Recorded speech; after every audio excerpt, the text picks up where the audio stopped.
Government reviewing the universal healthcare system to make it more efficient. Minister Ryan Strawn explains how that is being done. Barbados calls on global leaders to ensure a fair deal for workers amidst fears of widespread displacement caused by artificial intelligence. A pilgrimage from Liberia to Barbados is being planned. And in sports, CPL action set for Kensington Oval through to 2026.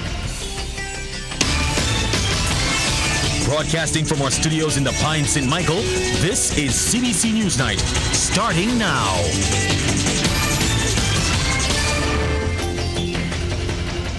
Good evening, I'm Pearson Bowen. We begin with a focus on the Small Island Developing States Ministerial Conference on NCDs and Mental Health being held at the Lloyd Erskine Sandiford Centre. That's where we heard today that Barbados' universal healthcare system is being reviewed with the intention of making it more efficient. The revelation came from Minister in the Ministry of Finance, Ryan Strawn. He was speaking during the morning session of the conference. We have sought to look at how do we enhance the training for medical professionals, bring new investment for the delivery of public services, medical services to the public, and sharing the costs and leveraging what we need to do between the public investment and private investment in order to respond to this very serious matter. Minister Strawn says the recently introduced school nutrition policy is one of the administration's attempts at proactively addressing health issues. He also highlighted the link between health, productivity, and debt. The well-being of people and their productivity will drive growth. And therefore, if we are spending too much money on trying to cure rather than prevention, then obviously it means that we're deploying resources in not the most efficient way. And therefore, we need productive citizens. And therefore, the amount of resources that our national insurance system will be expending on sickness benefits is something that we would love to see reduced. But the only way that we can do that is having a very clearly articulated and disciplined approach. Chief Medical Officer Dr. the Most Honourable Kenneth George says well-financed community health programs are needed to allow the healthcare system to reach more people. Apart from broadening access, he said it would cater to those who need it most.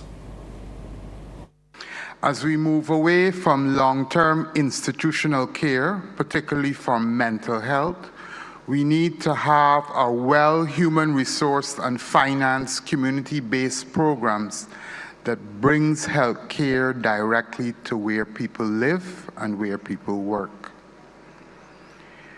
Delivering a program that touches all members of the society, and I suggest using new media and social media to engage traditionally marginalized groups such as the young, the disabled, and even the elderly. The Chief Medical Officer adds there needs to be a shift in certain methods of testing and programs. All primary care physicians and nurses must be competent in the provision of care for persons with NCDs, including use of protocols and guidelines to guide their management. And finally, improving on our diagnostic capacity and capabilities within our primary care facilities. For example, routine use of HbA1c testing and the transition from pap smear to molecular testing for HPV, as is recommended by PAHO and WHO. Meanwhile, addressing the conference, a prominent researcher who lives with obesity, hypertension and asthma says she wants the authorities to do more to make it easier to select food options. Professor Alafia Samuels suggests, for instance, cross-subsidies which could be utilized to reduce prices of healthy products. What about cross-subsidies? Can we make white bread more expensive and whole wheat bread less expensive? It just means taking a few dollars off one and putting it on the other. We have to think out of the box because we have to help people because they are living in an obesogenic environment, and every turn that you turn, you see the food being advertised and promoted. So we have to use what we have to address this problem. And Professor Samuels wants to see a comprehensive set of protocols implemented for NCD patients in the healthcare system. We have to be concerned about patients who are going to, regardless of how much prevention we do, we are still going to have heart attacks and strokes. My concern is, what are we doing about the quality of care for patients admitted to hospital with heart attack and stroke? I know in this audience, hospital is almost a bad word. We are into primary health care, and I totally support the primary health care approach. It has been my professional life. But at this stage of my life, looking forward, as a patient, I am very concerned about what's going to happen to me in hospital after I get my heart attack or stroke. Well, at the conference, there was also a call for a comprehensive suite of mental health services to be established across all SIDS and made accessible for young people. It came from Pierre Cook, a Barbadian who's been diagnosed with multiple mental conditions. The attorney at law in training spoke of living with major depressive disorder, general anxiety disorder, obsessive compulsive disorder, and attention deficit hyperactivity disorder. While calling for an end to the cycle of ignorance surrounding mental health, he challenged the leaders of small island developing states to work with the youth at all stages. My call to action really is to say to both of those leaders, Prime Minister Motley, Dr. Tedros, the ministers within this room, that your visionary leadership and commitment to the well-being of the people of Barbados, of the entire world, I call on you to walk with us. Walk with us as young people, walk with us as stakeholders. Take us hand by hand. We have the passion, we have the drive, we have the ideas. And if you give us the tools, we can get the job done. There's an infamous saying by our Prime Minister, give me the vote and watch me. Give us your support and watch we. I'm telling you, and I'm calling again upon you ministers here from the other small island developing states to seize this moment as an opportunity for transformation. Let us commit to comprehensive mental health care systems that leave no one behind. In other news now, amid fears of artificial intelligence replacing people in many offices, Barbados has told the International Labour Organization governments must create environments in which people can still find work. Prime Minister Mia Amor Motley stressed that without a proper framework to deliver that basic dignity to citizens, they will be at the mercy of AI creators and owners. She was among the world leaders addressing the World of Work Summit 2023, Social Justice for All, hosted by the ILO in Geneva, Switzerland. Fairness will be determined by who owns the robots and who owns the enterprises, as I said when I addressed this body on its centenary anniversary. Ownership matters. Fairness will also determine how we smoothly manage global migration and afford people the human right of fair movement. Why should capital move and not people?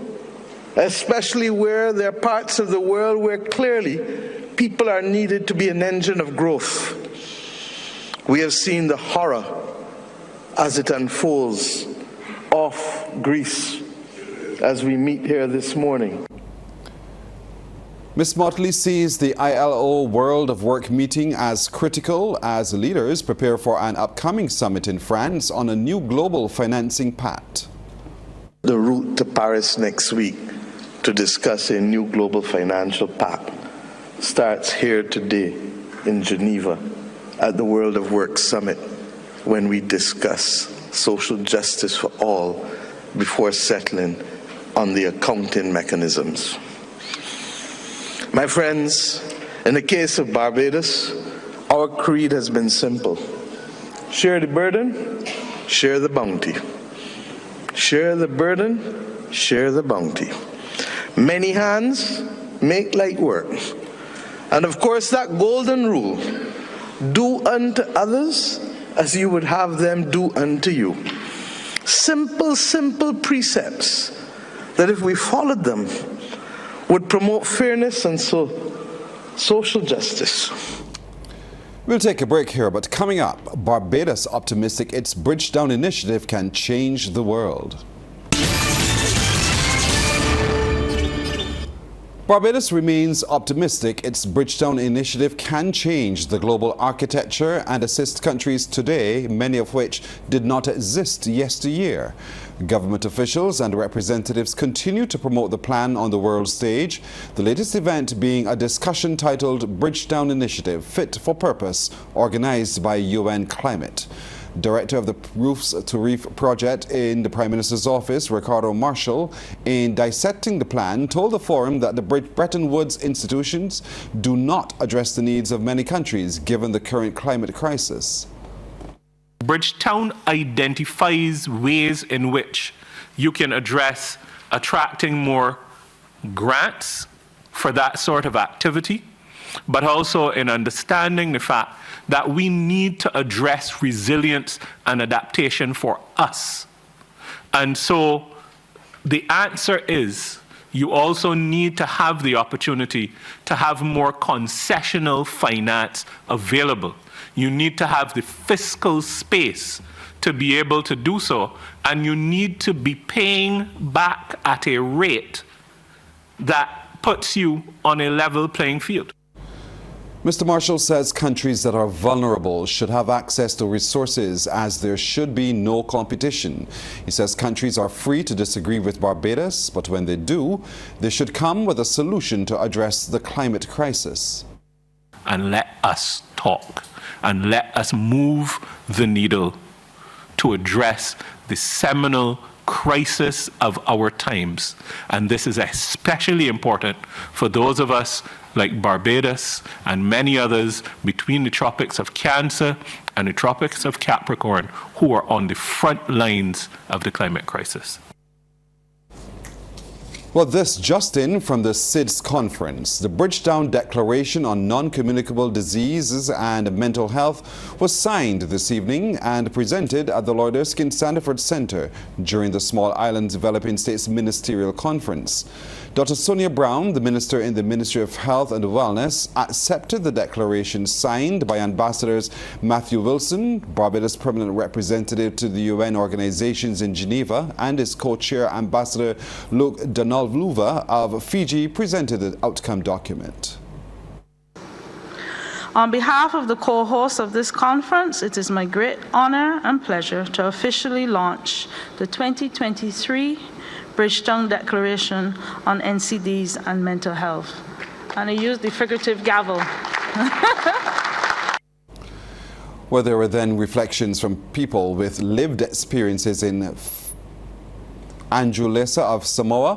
While pointing out the action others are taking, he made it clear that those creating the issues were absent from the forum. We are far less likely to confront the challenges of climate change if we're physically and mentally exhausted. And yet small island developing states are the backbone, the key defense against global warming. Climate change is one of the biggest threats to local food security in the SIDS community. The World Bank is here, but where is Coca-Cola, McDonald's, or Nestle? Well, the high-level policy experts who assisted with the document also spoke. Among them was Barbados Sir George Allen, who is co-chair. He wants civil society and government to do more and play a stronger role in the NCD message. I would like to see our presidents and permanent secretaries make NCDs part of the national aspiration. But if that is going to happen, whole of government and whole of society approaches have to be a reality. Well, Barbados is on board with the global observance of International Day of Family Remittances. This year's theme focuses on the benefits digital and financial inclusion bring when linked to remittances in helping remittance families achieve their own SDGs. The day to be observed tomorrow, recognizing this is the contribution of over 200 million migrants to improving the lives of their 800 million family members back home and to creating a future of hope for their children. children. In keeping with the significance of the occasion, Zpay Ghana Limited, one of the world's fastest growing fintech companies, is officially launching its Barbados subsidiary, Z Money Barbados, at a breakfast forum at the Barbados Hilton. Well, interest is peaking in West Africa, especially among Liberians, for a pilgrimage which will see descendants of Barbadian emigrants to Liberia return to the island. An event geared towards this, the inaugural Sankofa Back to Barbados pilgrimage, is set to take place from May the 6th to the 13th, 2024. Spearheading the pilgrimage is the Africa Barbados Heritage Initiative, a foundation founded by retired Ambassador Lorenzo Llewellyn Witherspoon. He shared on Morning Barbados that the idea was first proposed by Barbados Prime Minister Mia Amor Motley. The pilgrimage is expected to attract hundreds of West Africans. Because they are Barbadians, she said. See where their people lived and worked before they went to Liberia.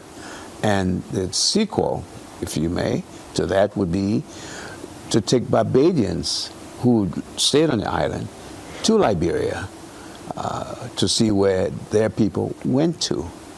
So I thought it was a brilliant idea, especially because since 1865, 158 years ago, there had never been an organized, not even organized, I don't think any of those 346 people ever came back to Barbados. So I think it was a befitting idea that their descendants get an opportunity to come here. A Barbadian disability advocate says there's still stigma and discrimination attached regarding the sexual and reproductive health of people with disabilities. President of the Barbados Council for the Disabled, Carrie-Ann Eiffel, who is participating in the 16th session of the Conference of States Parties to the Conference of the Rights of Persons with Disabilities, told a side event at the UN the Caribbean still holds several conservative notions regarding the disabled. She says in the region, too many women and girls with disabilities are still being denied access to information about their bodies and their rights. We still have too many women and girls who carry children and are not consulted about their care, do not know how, where, and who to go to when they need information. Too much stigma is still attached. Too much discrimination is still there. So how do we tackle it? The Barbados Council for the Disabled for many years has been working in various fora and spheres to redress this issue. Several years ago, we published a booklet surrounding violence against women with disabilities and encouraging persons to know more about their rights, to understand what types of abuse is out there. The Caribbean Examinations Council is advising stakeholders that the regional examinations will be administered as scheduled. This following the news yesterday of the theft of secure fireproof cabinets containing exam papers for 9 subjects from a school in Jamaica. CXC says the decision was taken following consultations with ministries of education across the region this morning. It revealed that to date there has been no confirmation that the cabinets have been compromised.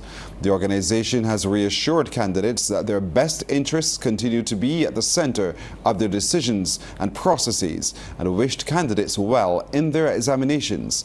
CSE says as police continue their investigations, the security of the regional examinations will continue to be monitored by the CSE and ministry officials. Sports Night, brought to you with the compliments of Great Health Works, agents for Omega XL. Time for us now to hear what's going on in the world of sports. We're joined by Damien Best. Damien, good evening. What's going on? Good evening to you, Pearson. Good evening to our viewers and listeners. Some good news for Barbados. Barbados has inked a deal with the organizers of the Republic Bank Caribbean Premier League for matches to be staged at Kensington Oval for the next 3 years. The partnership between Barbados Marketing Inc. and the league not only paves the way for the return of exciting CPL T20 matches since 2019, but it's expected to expose destination Barbados to new markets. There are 6 matches scheduled for Kensington Oval with 4 home games for the Barbados Royals starting from August 30th to September 3rd. Now, the official media launch of the Barbados leg was held yesterday at the offices of the BTMI in Warrens. Chief Executive Officer of Republic Bank CPL, Pete Russell, says cricket fans in Barbados will be treated to some exciting matchups.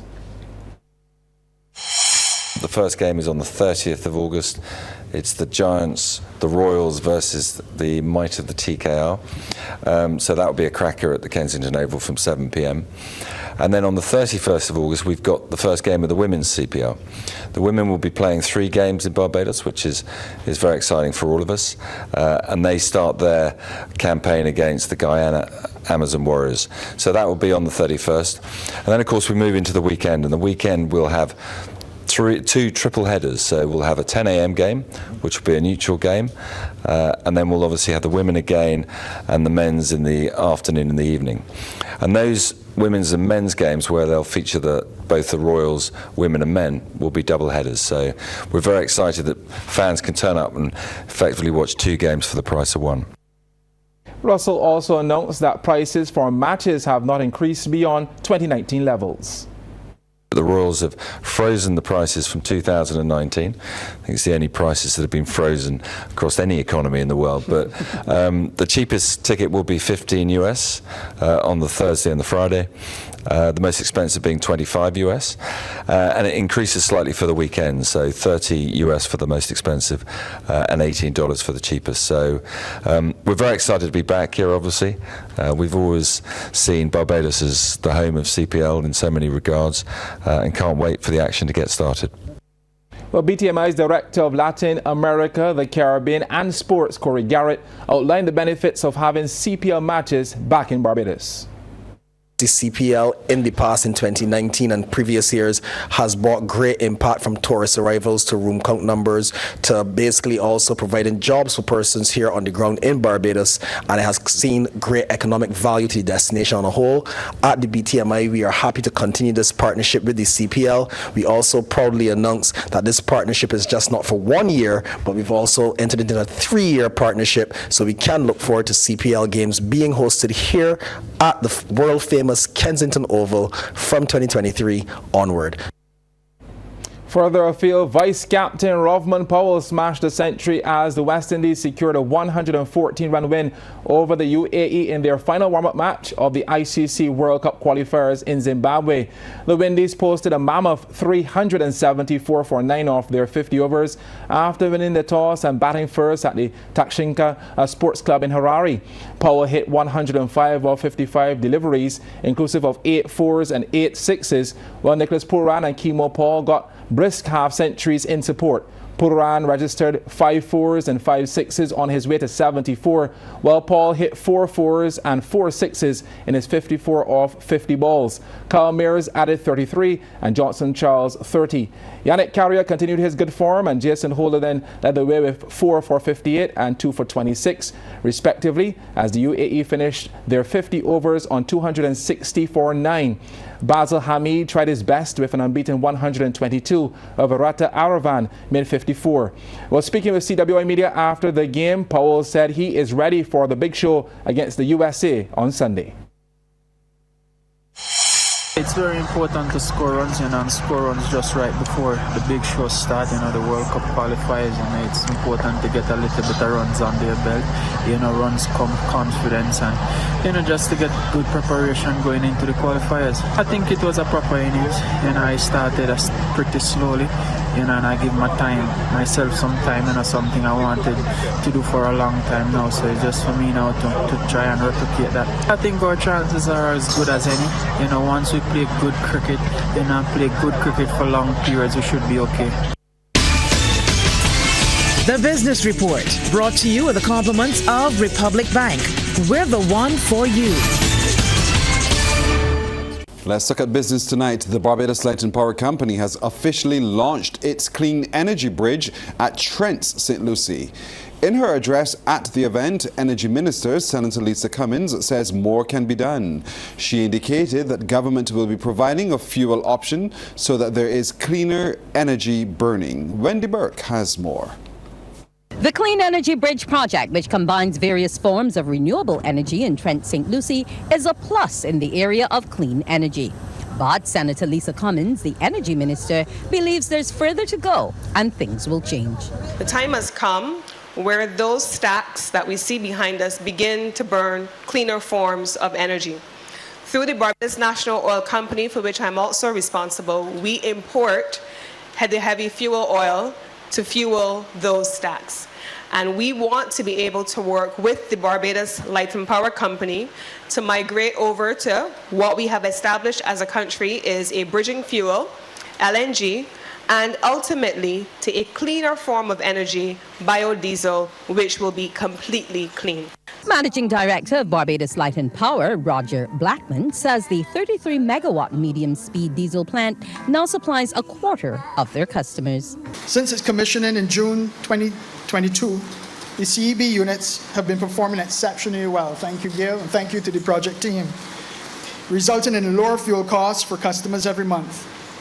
Having operated for more than 6,000 hours, it has collectively delivered over 230 million kilowatt hours of electricity to customers across our island. For the first 5 months of this year, the CEB has provided roughly a quarter of the total energy consumed by our customers. The engineering manager of planning and projects, Dave Skeet, says the project, which was done through COVID, had many people backing it internally and externally, and there was lots of heavy lifting to be done. He also thanked those living nearby. A big thanks also to Arawak Cement Company Limited for permitting the use of their property to receive and transfer plant equipment. Special thanks to St. Lucie Parliamentary Representative Peter Phillips and to our neighbours in St. Lucie for their patience during the equipment transportation and construction.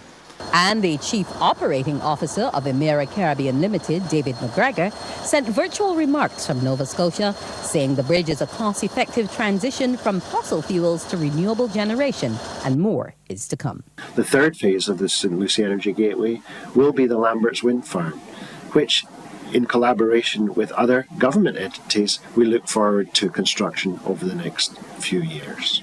Rector at St. Lucie Parish Church, Curtis Goodridge, blessed the facility before the plaque was unveiled by Senator Cummins and St. Lucie Member of Parliament Peter Phillips. Wendy Burke, CBC News. With Scotiabank backing the Junior Calypso Monarch for 2 decades, the bank's retail and small business lead, Carla Boyce, says apart from enhancing the skills of the children through mentorship and vocal training, they are also going to be teaching them about finances. It's hosting these special workshops, of course, the financial planning workshops, which Kevin alluded to. These are great to help them understand the impact of saving, budgeting, and investing. It's really important that our individuals become well-rounded. We know that it's really important that they craft their talent, but let's also make sure they're well-rounded individuals. Now time for another look at sports with Damien Best. Thanks so much, Pearson. Well, as we continue our lead up to the 24th Central American and Caribbean Games, tonight we meet 2 athletes who have been assigned a very special role. Let's take our journey to San Salvador as we feature Team Barbados. More than the honor of being chosen to represent your country at a major international games is the honor of being chosen to bear the flag at the opening ceremony.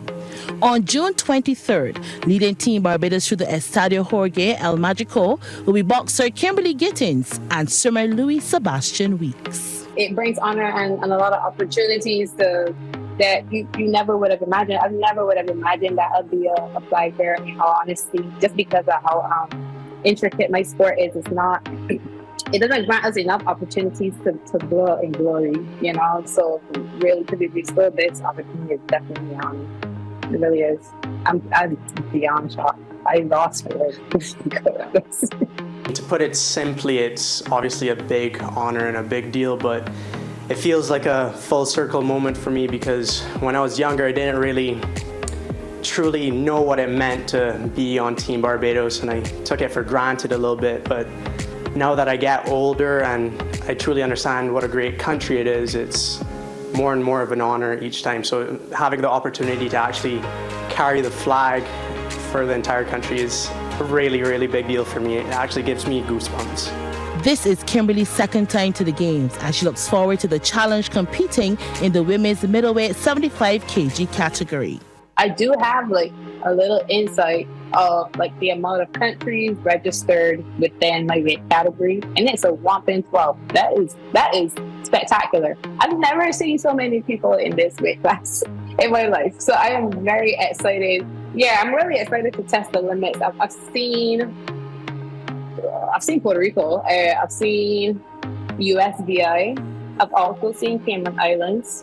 And then Barbados. So like the Caribbean contingent has out of 12, we have like 4. And I think that is really amazing for the sport, for Caribbean sport in boxing, you know, because I've now seen like an influx of females coming up in the Caribbean. So I'm really proud and really, I'm really proud to be a part of this. An active Coast Guard officer, she was given the past 2 months off for training, and she utilized it well. Being able to get back into the groove of stuff and being allowed the time, I had to think of the best way that I could prepare with such a short space of time for CAC, and that's where the training camp in Guyana came into play, and then my second phase here in Puerto Rico to make sure that I can work with females, because Puerto Rico is sending a female team. So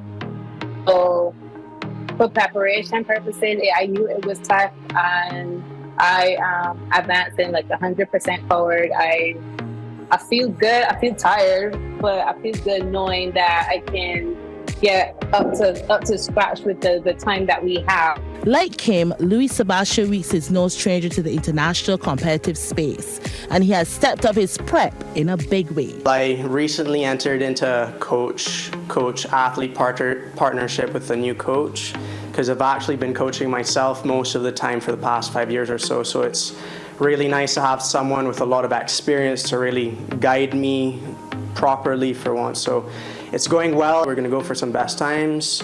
We're going to try to make the finals. And if we make the finals, you have a lane, you have a place, and I like to race.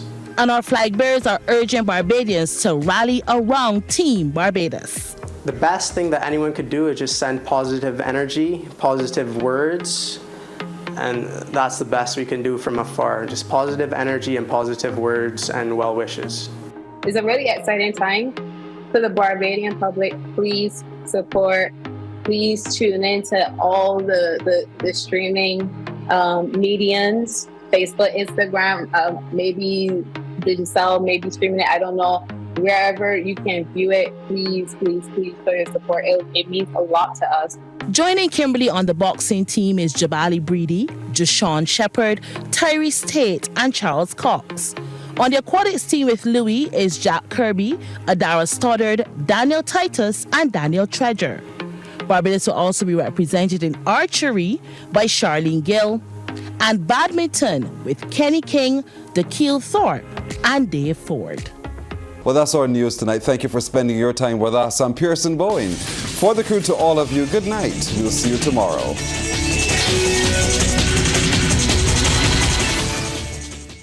Thanks for visiting us. Now, if you want to see more stories like this one, like and subscribe to our YouTube channel. And you can always go to cbc.bb for the latest news and current affairs.